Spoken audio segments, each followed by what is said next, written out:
Hello' welcome back to my another mini vlog. আজি morning ওলাই লৈছোঁ, মানে কম্পিউটাৰলৈ যাওঁ। তাকে বোলো তোমালোককো দেখাওঁ মই য'ত কম্পিউটাৰ কৰোঁ। সেইবাবে এইফালে বেগটো লৈ লৈছোঁ দেই, আৰু ঘড়ীটোও পিন্ধি লওঁ। মই মানে সময়ৰ লগত চলা ল'ৰা, ঘড়ীটো অবিহনে মই থাকিবই নোৱাৰোঁ।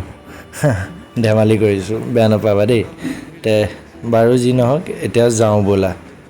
সেই হেলমেটটো নিবলৈ পাহৰিলোৱে নহয়, ব'লা এতিয়া হেলমেটটো লৈ লৈছোঁ। এতিয়া যাওঁ ব'লা, একে তোমালোকক কম্পিউটাৰ চেণ্টাৰতহে লগ পাম। এইফালে মই আহি পাই গ'লোহি computer centre, UGC computer centre. আহিবা তোমালোকেও, ইয়াত সকলো ধৰণৰ ক'ৰ্চ আছে, তোমালোকে কৰিব পাৰা। এইফালে বৰষুণ দিছে যে ৰাইজ, কি হৈছে মানে ধৰিব পৰা নাই। অকণ আগলৈকে ৰ'দ, এতিয়া দেখোন বৰষুণ। কি ক'বা আৰু, ধৰিব নোৱাৰি দেই। বতৰৰ মহিমা আৰু ছোৱালী মহিমা কোনেও ধৰিব নোৱাৰি, অপাৰ। বাৰু যি কি নহওক, মই এইফালে আহি পাই গ'লোহি ঘৰ। তিতি কৰি একদম অৱস্থা নাই। বাৰু যি কি নহওক, আজিলৈ ভিডিঅ'টো ইমানতে সামৰোঁ। যদি ভাল লাগিল লাইক কমেণ্ট শ্বেয়াৰ এটা কৰি থৈ যাবা, ধন্যবাদ।